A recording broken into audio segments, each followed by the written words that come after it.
Coming up on Mountain News at 6, extended video we've obtained shows the moments leading up to a former sheriff shooting a district judge. We'll break it down.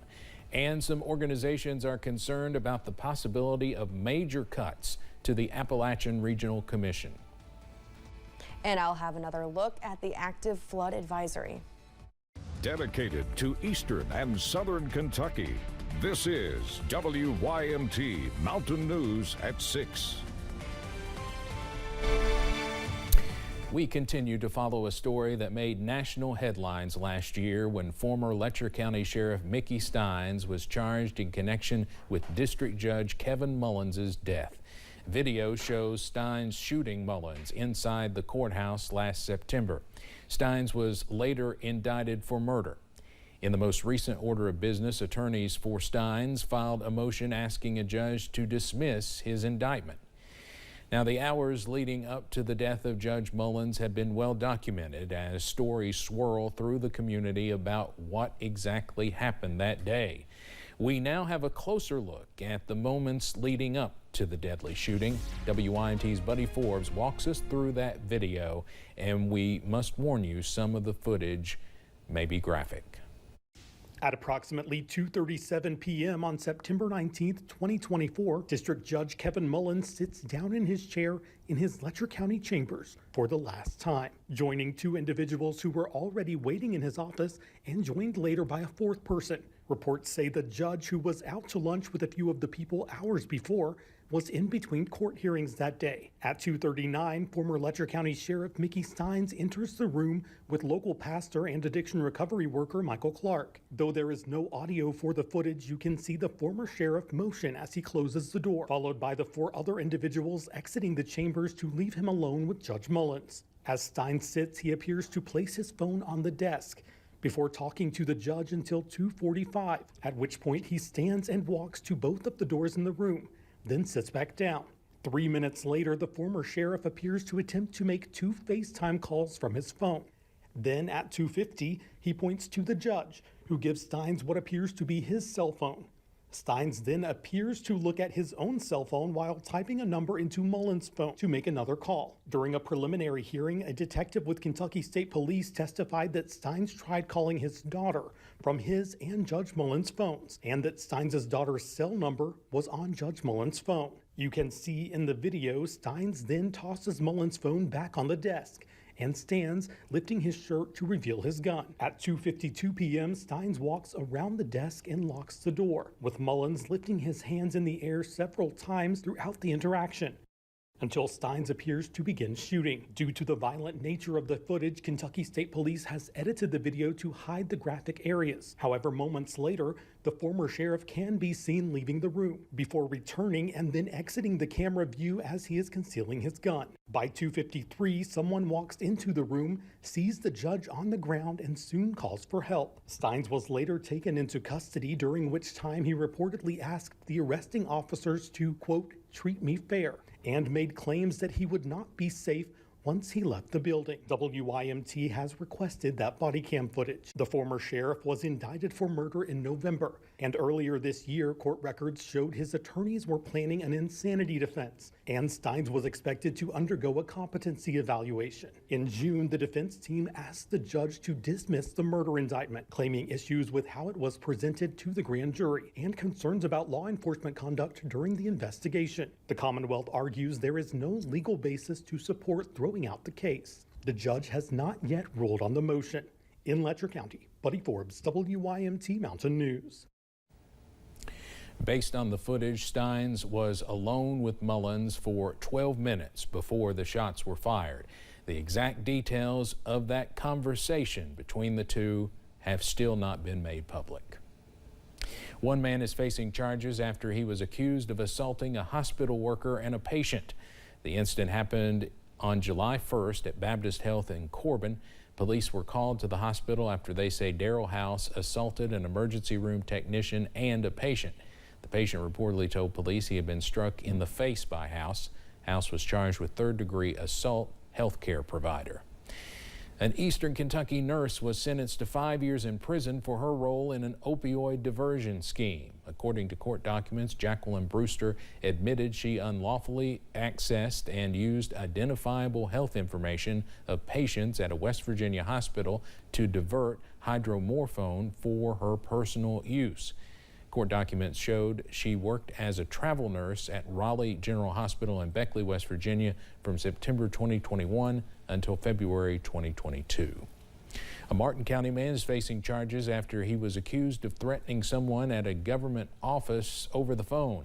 KSP says they received a call about the incident last week. A report was filed by the Department for Community-Based Services after James Charles reportedly told a worker on the phone that if he could drop a bomb on Frankfurt, he would.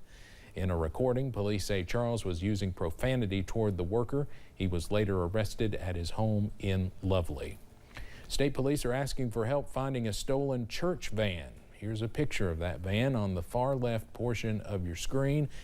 Troopers say the van was taken last week from Gilbert's Chapel Baptist Church in London. If you have any information, call the London Police Post at 606-878-6622.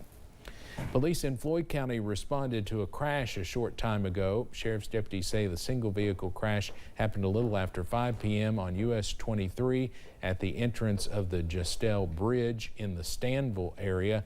Now, we're told the vehicle had hydroplaned off the road. There was some storms in that area a little bit ago. That area of US 23 was briefly reduced to one lane, but all lanes are open again. We are tracking some scattered storms out there today, and the forecast really does not change a whole lot going into the weekend. First Alert meteorologist Megan Dusmal is back from vacation and joining us on the evening shift tonight with the latest. Megan.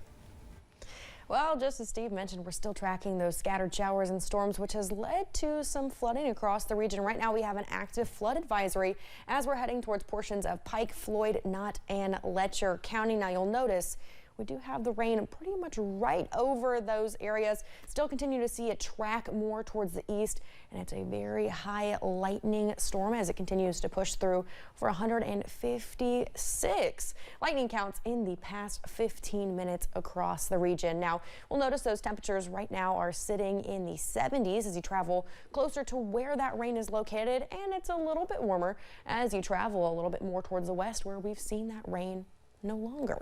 Now, we'll continue to see those temperatures drop over the next couple hours. Tonight, you can expect the upper 60s and low 70s. And for tomorrow, well, we have a pretty nice forecast, but of course, still seeing those chances for scattered showers and storms throughout the day. Steve. Megan, thank you. The Trump administration has plans to potentially cut the Appalachian Regional Commission funding by a major amount, which could pose a risk to a wide variety of projects. WYMT's McKinley Calandrino spoke to some officials about why they are so concerned.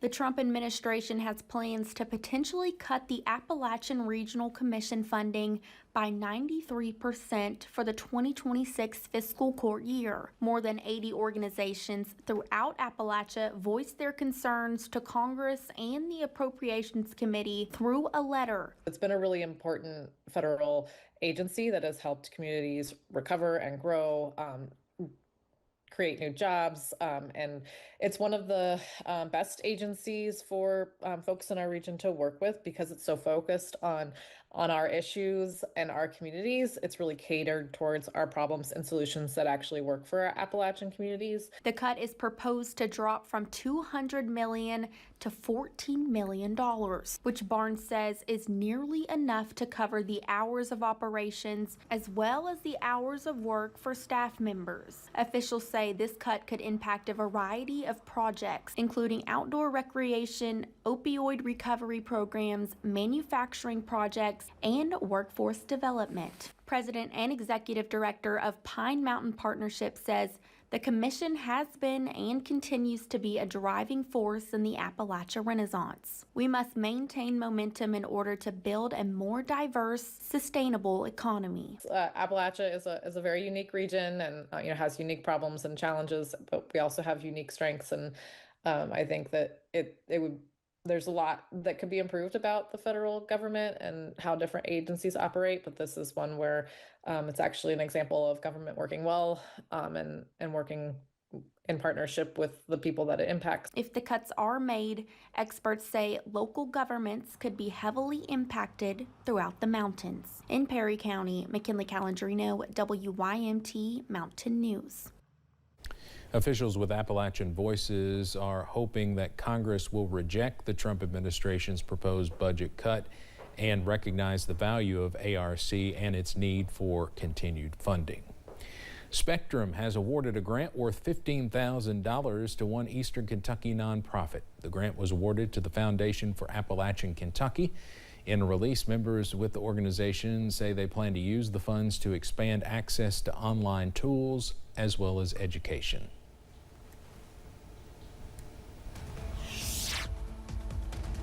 We're seeing those chances for storms continue throughout the week.